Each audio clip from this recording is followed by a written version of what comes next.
Hi, Hi. we're Therapy, and you're watching and listening to Linea Rock.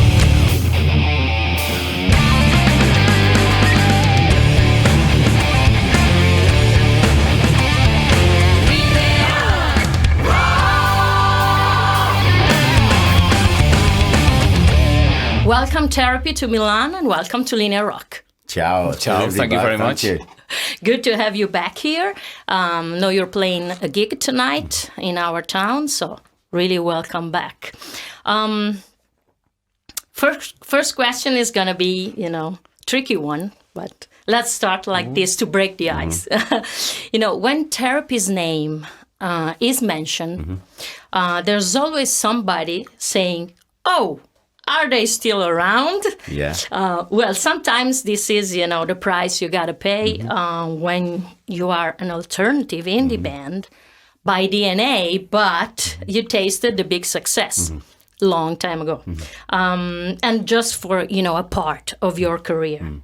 Is there something you miss of those mid-90s days, the mainstream ones with, A&M and all, big tours and so on?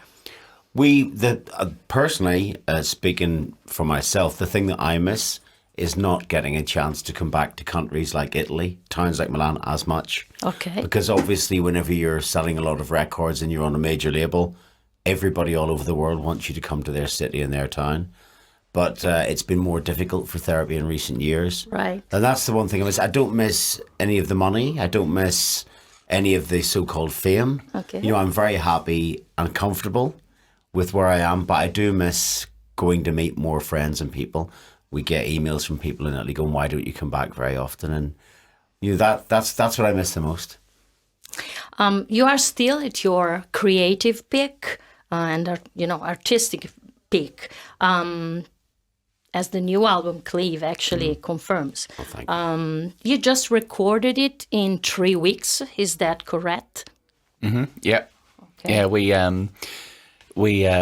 we spent quite a lot of time rehearsing it. Okay. It was kind of maybe more of an old school approach in that we went to the rehearsal room, worked on the ideas, did some rough demos, went and did some shows, went back to the rehearsal room, worked on the ideas. So we kind of worked at it for kind of a longish period of time. But then it meant that when we went into the studio, we could play all the songs, start to finish, with vocals, backing vocals. And that was good because I think it translated the energy from the rehearsal room onto the recording. And the guy that produced it, Chris Sheldon, he was very good at capturing the sounds, and we've worked with him before, and he knew exactly kind of what we were after, and he had a very clear idea of how he wanted the band to sound, as so did we. So it worked very well in that respect. Hence, it was a pretty smooth and short studio session. You always work like this, or it's just a matter of budget that you have that maybe it's not so big as back in the days when music business was more rich than now. I think because recording technology is so much cheaper now, it kind of offsets the if you want to go to the Bahamas and spend 3 months making a studio, it's going to be expensive. Okay. But I think with the way the technology is now, and the fact that we had spent so much time rehearsing, which we wanted to do because we've gone into the studio before with maybe 7 songs finished, and then you kind of need to write and do stuff in the studio. That's not pleasant. That's a lot of pressure. Okay. And I think having learned from that, we're very particular about how we do things. And we could have actually went into the studio earlier, but we thought, we wanted to work on the songs more. So it cost us more money to rehearse more, if you know what I mean. So it's kind of, there is a false economy of doing it. If people think that you just go and you bang it out and you make a record, and we'd rather spend an extra 3 months working on the songs and then have the studio session go smoothly and have it come out the way we want it than sort of cheap.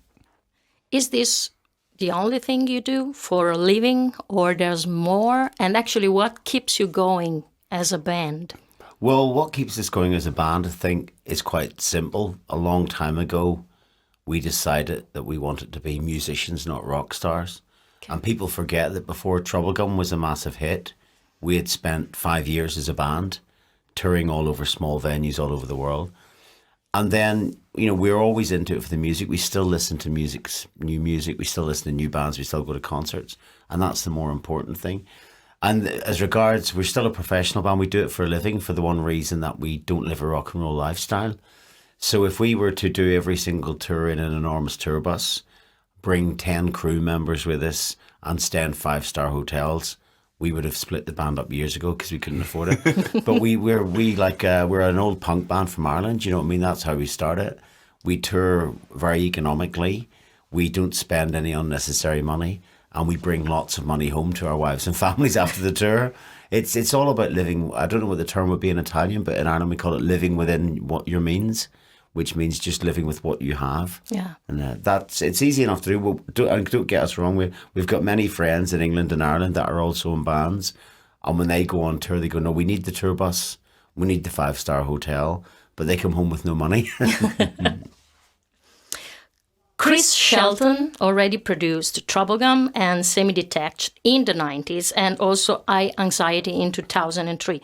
Why now it was a good time to bring him back producing, Cleave and Therapy? Well, we wanted to produce this album ourselves initially, and we wanted someone to mix it. And we got in touch with Chris because we wanted someone that we wanted the record to sound the way it does. And Chris, we had found out from Chris that he didn't produce bands anymore. So we said, well, will you mix it? And he went, sure.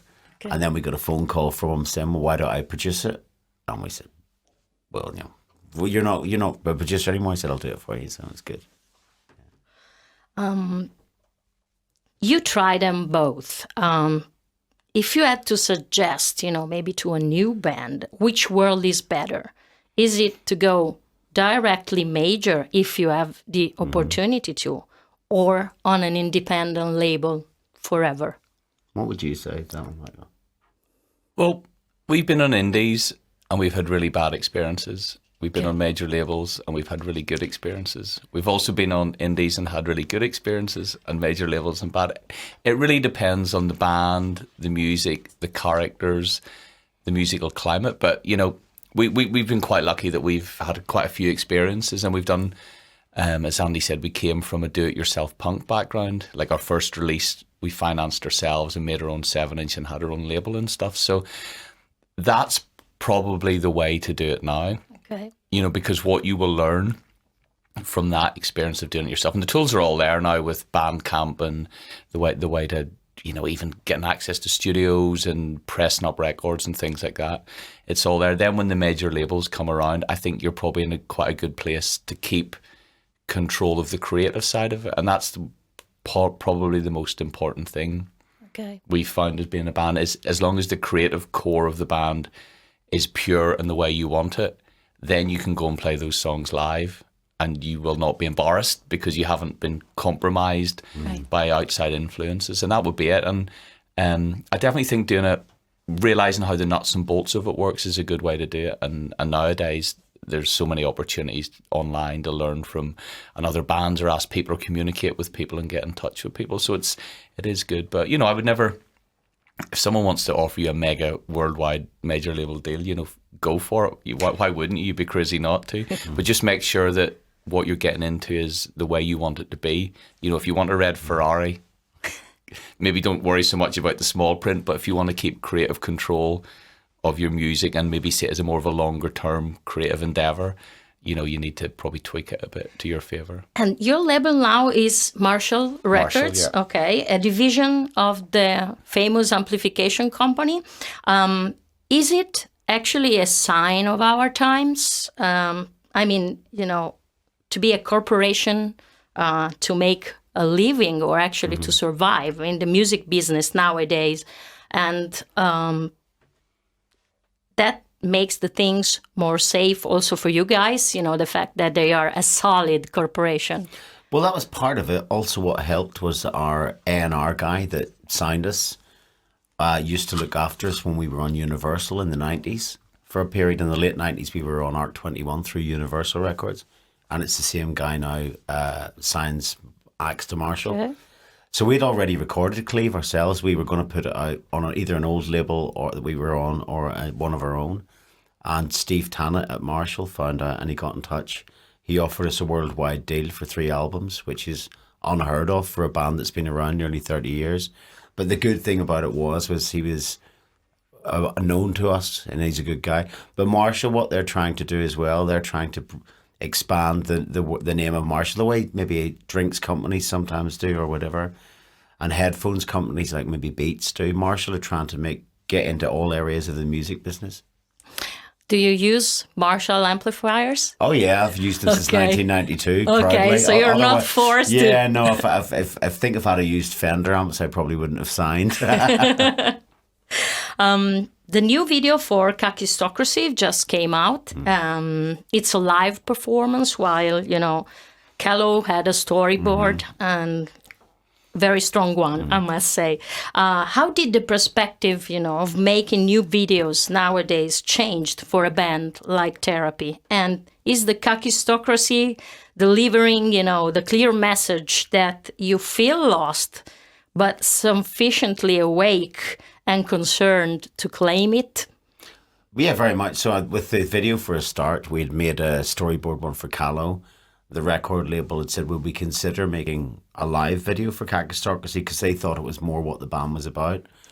And then several radio or TV stations in the UK that hadn't played the video for Callow said they would prefer a live one. And we said, well, as long as we can look at it first and get to meet the guy. And obviously the song itself really just, it sums up how we feel in the world at the minute. You've obviously heard of Brexit, this whole thing that's going on in the UK. Yeah. We grew up in Northern Ireland, which was a divided nation. So we know exactly why things are happening. Our first cry when Brexit came out says, well, why do we want to break even more further away from our friends in Europe? Right. Why? Mm-hmm. And it's insanity to us. It still is. And I'm dreading the 29th of March. And that's why we said this in the song. Times are really hard. Do not push things further apart. You recorded 15 albums from 91 to 2018. Which are the 3 titles that can make maybe a beginner understand right away what Therapy is all about? Baby Teeth, the first one, because that's where it all started. Troublegum, because that's probably the most critically and commercially well known. And Cleave, because that's kind of where we are now. Okay. Good. Those 3. Point for you is the same, Andy? I agree. Troublegum shows you the DNA of the band. Baby Teeth shows you what we were like whenever we were in troubled Northern Ireland. And Cleave can be something that if your father has told you about Troublegum, then Cleave is for you. Okay. So you sold 2 million records with 15 albums and 1 million just with the 4 Troublegum that you mentioned, which turns actually 25 years in these days. Yeah, so in March. Long time, but still such, fresh and kicking album. So, which is your relationship actually with that record? And did you ever ask yourself, why that one? Well, the relationship with that record, I'm so glad to have a record like that among 15. Somebody once asked Lemmy from Motorhead, did he ever get sick of people talking about the Ace of Spades? Right. And he said, well, if you're going to have a good record, make sure it's a really good one. And I think we're lucky that people all over the world, if you mention Therapy, they'll know us because of Troublegum. Also, I think the reason why it does still resonate with people, I've got a 19-year-old son, and he doesn't like rock music because some of his friends do. And his friends have heard of the band through Troublegum. The songs deal with difficult times in your life, and they deal with feeling lost and lonely. And everyone's felt like that at some point. So I think that's why the message of the album, there's 2 things about it. It talks about loneliness and about fear, and about being scared and about relationships and your place in the world, which is universal and people will always feel like that. But secondly, it's got very, very melodic songs on it. So even if you don't like the lyrics, you can hum it. Okay. And concerning, Nowhere, which is your feeling towards that song, a classic hit that everybody expects you to play live? Yeah. Is still something that you enjoy to do, or it's like a symbol, for the band, or how do you leave that? Or it's like, okay, we have to play Nowhere once again. I'm really proud of it, and I really like that song and love playing it, because why I like playing it is looking out at people's faces when we play it. That makes everything that we do, all the long journeys, all the broken relationships with record companies. That makes everything worthwhile when you see someone in the crowd singing those lyrics back with that melody. Right. And which are the pros and cons, of being a diehard, uncompromising rock trio? What are the what? The pros and pros cons. and cons. Well, the pros, going back to what Andy was saying about Nowhere, to play those songs from our back catalogue, it's great because we never compromised. Okay. So we can go up there on stage and go, these are great songs, and we didn't cop out or wimp out or listen to someone or take on board some stupid influence that they thought would artificially encourage kind of success. It was very pure and from the heart, all of the songs. So that's definitely one of the pros. The cons would be maybe that sometimes people don't really know where to put us, and people love pigeonholes and genres, and some people are like, well, there's a bit of a metal influence, but they don't sound like Slayer, and there's a bit of an indie pop influence, but they don't sound like Oasis, and there's I think people find us hard to pigeonhole, which works against us sometimes, because sometimes radio and TV and just people, for what they listen to, they need it very rigid. I only listen to this kind of music and that kind of music. But then on the other side of that, you get people, and like ourselves, who listen to a lot of different things and kind of appreciate the uniqueness of the sound. We did an acoustic tour there. Some songs in the albums are quite low key, almost ballad type stuff. And then you've got songs like Wreck It Like Becca off Cleave and Knives, and the Suicide Pact album, which is very noisy and very abrasive sound. So we've got a lot of different elements musically, I think, that all kind of gel together, and I think people like that. Some people get a bit confused by it, but that's not really a problem for us, Actually, there has been a time when you tried to be a quartet. Is that correct? Okay. Mainly as a touring quartet, or it was also on the records? Well, we originally, whenever we lost our first drummer, Fife was a friend of ours and a founding member. And his personality was very serious and very solemn. And whenever we got a new drummer, we wanted somebody the opposite, because Fife didn't like touring. He didn't like touring the world. Okay. So it was quite difficult, because back in those days, we toured 9-10 months of the year. So when we got someone younger whose personality was a lot more upbeat. But, and then Martin, the cellist and guitarist, we had known him for a long time. And it just meant that some of the second guitar on the album we could play live. Okay. But what we didn't realize at the time, there was the chemistry between the four of us, regards artistically creating stuff, was not there. So at the minute, You've always been very compact and solid always been trio. compact, solid, For somebody to step in, it's not easy. And I think also because the band had been successful and famous, when those two guys joined, they went into playing, bigger venues than they'd ever experienced, and they were touring the world. But then whenever things began to go wrong, they found it difficult. I think they thought they would overnight. It was just difficult. At the minute when we play live, we have a technician that does some of the backup parts, because we've seen bands like Green Day have done that, and Biffy Clyro have done it. And he's just a friend of ours that's in the crew, but he's not a permanent member. Okay. But I think, we work, we write and we perform mostly as a three-piece, and that's what we're about. Yeah. Actually, you also have like a trio of ex-members. Have you experienced every change of lineup as a step forward every time, or as a suffering experience for the band? Well, there's always that period, I suppose you kind of know that things maybe aren't working musically or personally, so you're kind of prepared for it, if that makes sense. You know that something's got to give, you just don't know when. And I think the good thing about it is anytime someone's left or we've changed things up, we've always learned from it and thought, right, that wouldn't happen again. And it's almost like redefined everyone's role and made everyone really focus on what they're doing. And I think Neil joining the band and then us going back to the three-piece format was a big catalyst for the creative element of the band becoming a lot more focused and back to what it used to be. And it's like, from my personal point of view, I didn't need to worry about what the other rhythm guitarist was doing, because it was all about the bass for me, you know what I mean? And Neil's totally focused on the drums, and Andy was totally focused on the guitar and vocals. Right. So it really supercharged everything.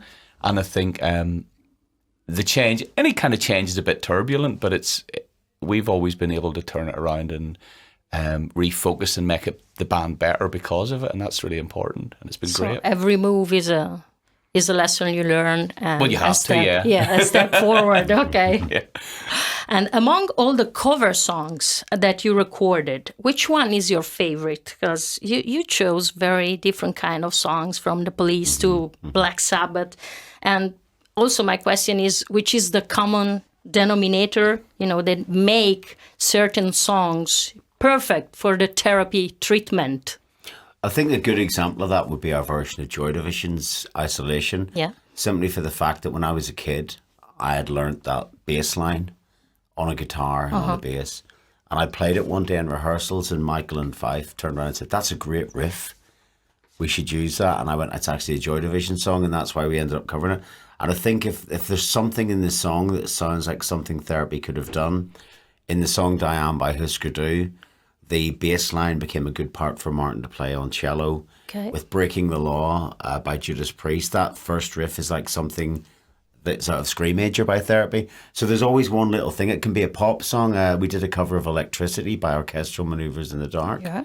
And that was because the main riff sounded like something off Troublegum. Okay. So, there's always a little spark, even if it's a pop record, that maybe Therapy could pick up on. Do you use also to put some of these cover songs in the set list of the current tour, or? Well, we would do. I think we've played Isolation a few times in this tour, and we've been playing Diane because it was a big hit, right? But we play a slightly different version of it. Okay. Sometimes, so I don't know what we're doing tonight. We do Breaking the Law occasionally, and we're big fans of Buzzcocks, the English punk band.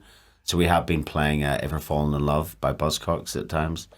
Yeah, so I mean, if you come and see us in Italy, you're probably going to see us do a bit of Breaking the Law, definitely Isolation, definitely Diane, and whatever else we decide to throw in if the mood takes us.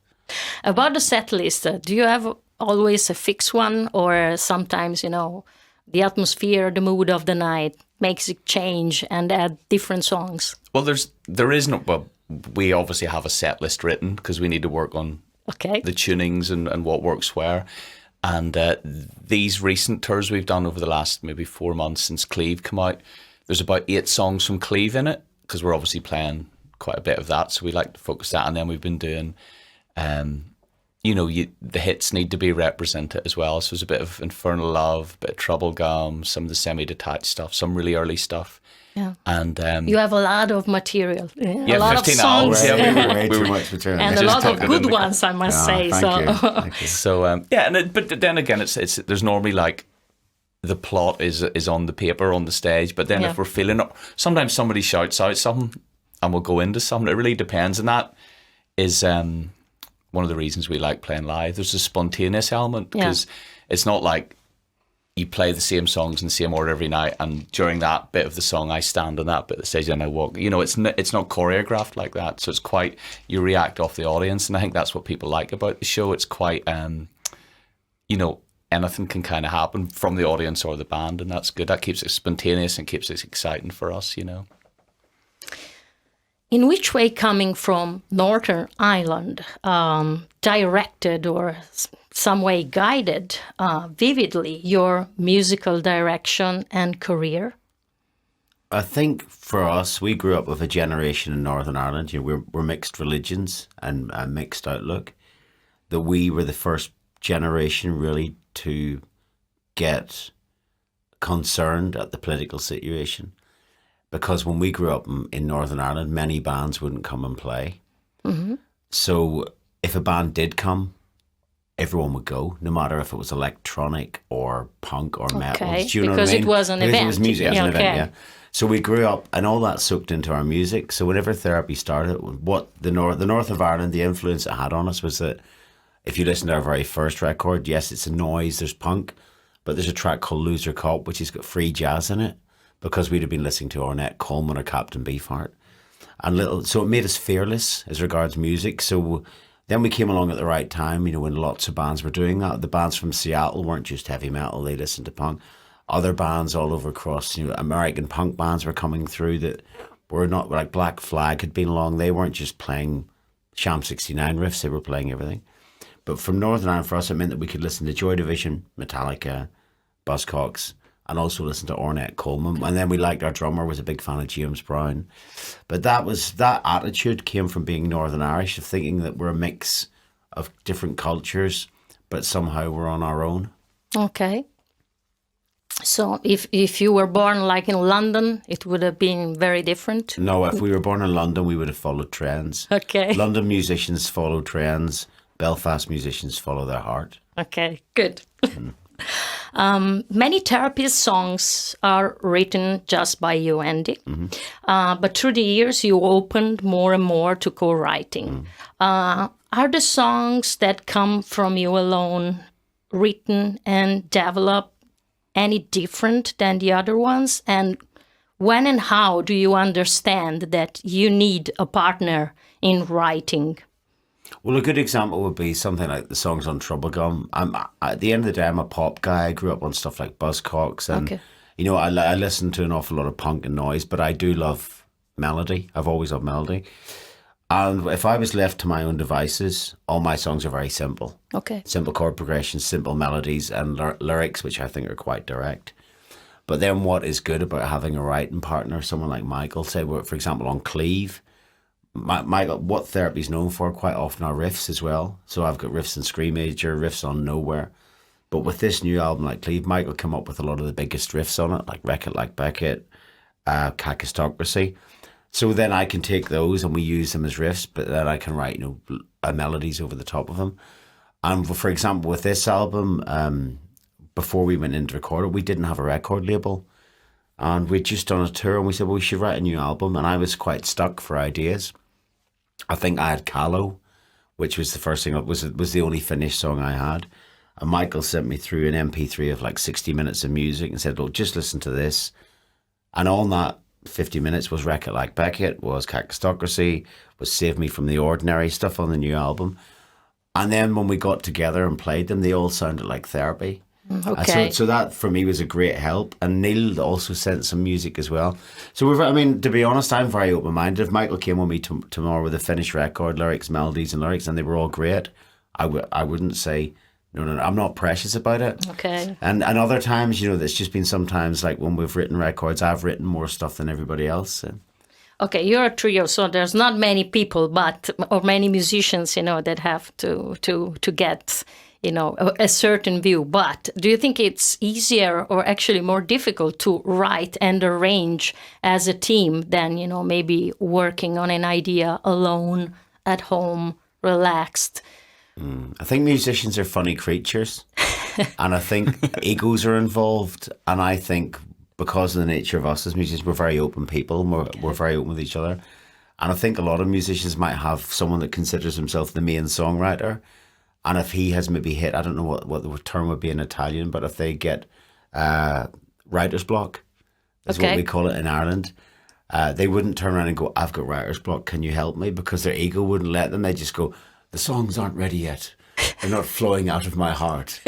But that's rubbish. So basically what we all do is, if we've got ideas, we help each other out. Andy, your earlier lyrics with therapy were characterized, by an interest in psychiatry, and human isolation. Later, therapy albums became concerned, with recurring themes such as doomed romance, loneliness, loss. Do these topics come from your direct experience, or it's a reflection that comes, from observing what you see around and, just in a pure interest in helping other people to actually react and, go on, even if they have some problems in their lives? Well, it's actually developed over the years. Initially, whenever I was a lot younger, I was a lot more selfish. And the lyrics would be about myself and the way I relate to the world. And as I developed as a songwriter, the lyrics took on it could be influenced by a movie or by newspaper headline. And then in recent years, I've had influence about my wife does a lot of work for charities and for homeless people. Okay. And seeing the side of the world that she deals with has influenced songs like Kakistocracy as well. But I think it helps to be open-minded. I think, obviously, whenever I was a lot younger, it was very much me, me, me, me, me. That's just the way I was. Okay. But you can't go on like that forever. And I'm obviously, with circumstances change as well, too. You know, I'm in a relatively happy place as a person now, so I can't write about sorrow because I don't experience it on a daily basis, but I experience it through watching other people. Are lyrics something that you just work on, or sometimes you work as a band also on those? We've tried working on it as a band, but you know, I'm not. It's not a closed shop. If Michael was to bring me some lyrics, I would sing them, and if we like them. But I think so far it's just been kind of left to me, really. Yeah. Okay. Concerning lyrics again, if I'm correct, the limited edition of Cleave included an handwritten lyrics sheet. Mm-hmm. Is it handwriting something you actually still do, or tablet is more comfy? Handwriting. Okay, you still do that. I still do that, and Okay. I've got like a place at the back of our house. Whenever we moved house a few years ago, I converted the garage into like a writing room. It's And called, you write, you know, And wherever it happens, you know, A4 paper, okay? black pen, and that's it. White paper? White paper. White yeah. paper. And Okay. then in the studio, Andy brings the folder out. Okay. Here we go. And about limited edition, which is something you always liked and offered to the fans, is it the choice to give, you know, maybe something more, especially to the diehard Therapy fans, or actually it is a marketing choice, you know, that is not always controlled by the band? Not really. I mean, they're the kind of contracts we have with labels.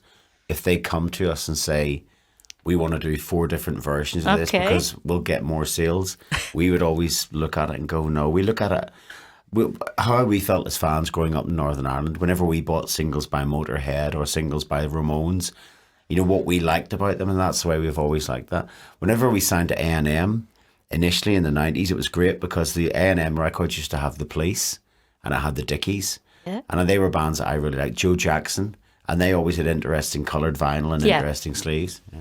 Yeah, so Therapy has always been your happy place for all of you, and especially of you, Andy.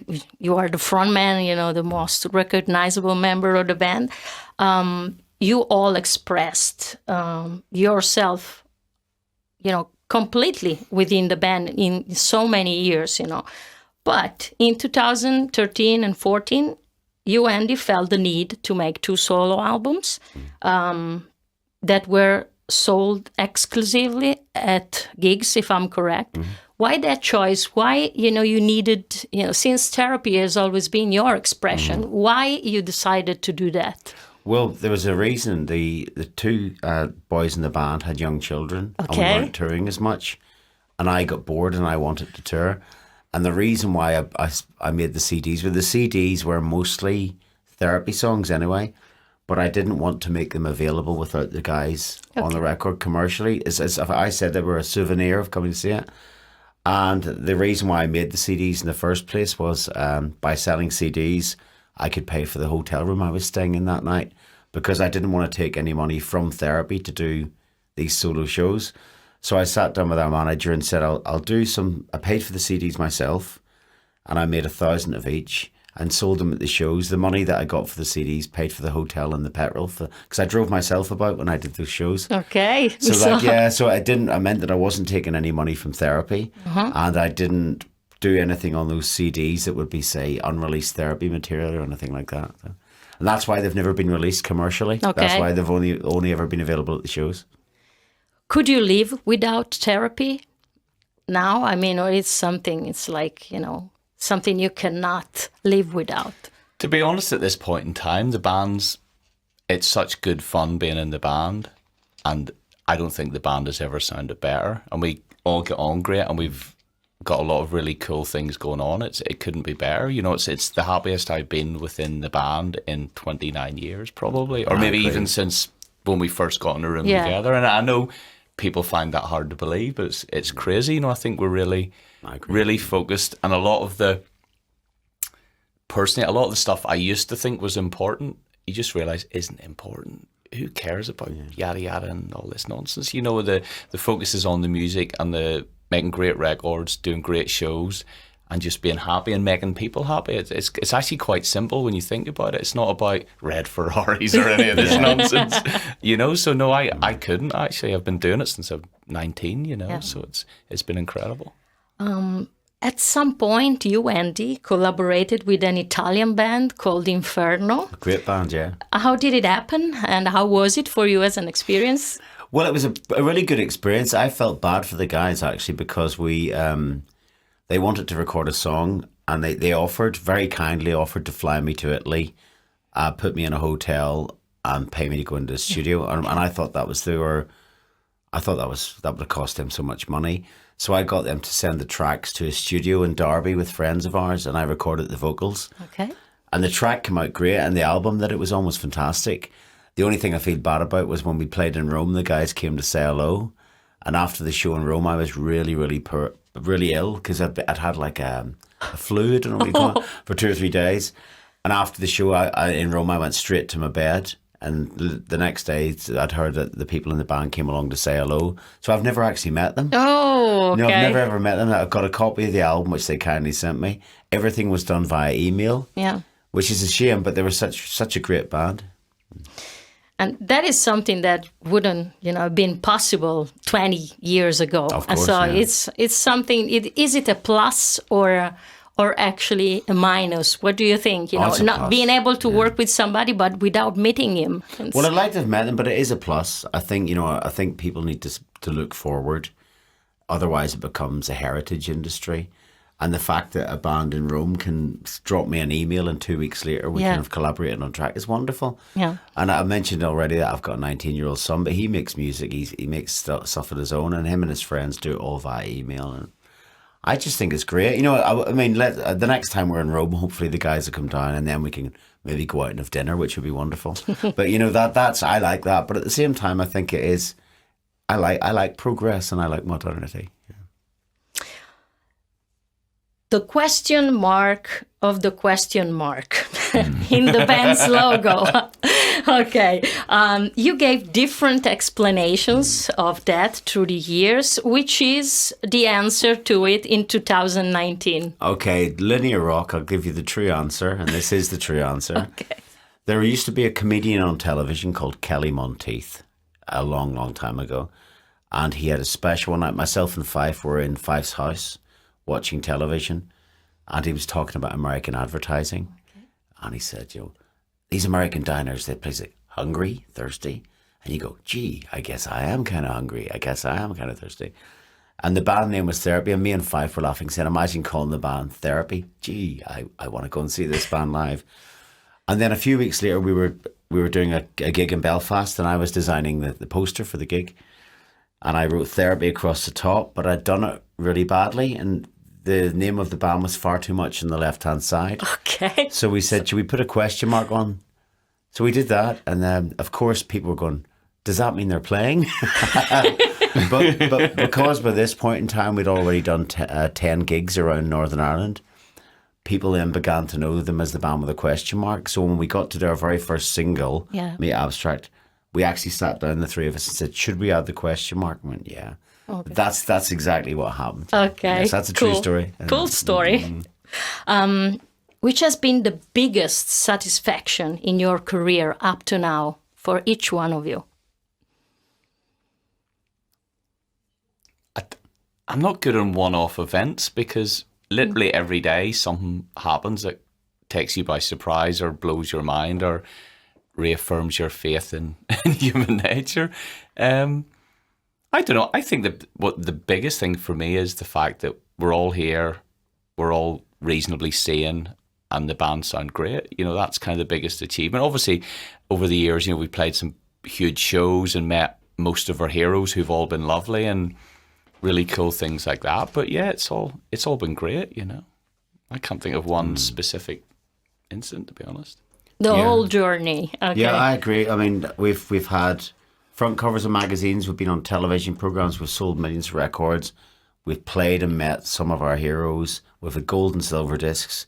But for me, the biggest thing is that we are still here. Yeah. Because when I was 16, 17 years old, living in Northern Ireland and all the political crap that was going on around us, you know, if you'd have told me then that in 29 years' time I'd still be making music, I would have thought, yes, please. And yes, that's the biggest thing, to be around. And how do you imagine yourselves in 20 years by now? Probably, if the laws of today, I'll probably be dead. Because No, come on. the average We'll life be 6 feet under. the average life expectancy of someone is about, for a man in Europe, is 76 years of age. So probably I'll be dead. But if I'm still around, it'll be great. Okay. Warm food. So will be. So you, Michael? Probably the same. Same, okay. Warm food. Best warm food I've ever tasted. Okay, thanks guys so much for your time and this long thank you. interview. Thanks. And just one last thing, if you have to invite people to come to your show tonight, what would you say? You know, from the die-hard therapy fan that maybe now is old and want to stay at home, to the new one that is like, am I going to go or not to check these guys? I would say you've been very kind to us over the years. We don't see you as much as we do Milano, but come along tonight and we will not let you down. We will play the songs you want to hear. And as Michael would say, treat yourself. Treat yourself. Thanks, guys. You're welcome. Ciao. See you Ciao. next time. Yeah.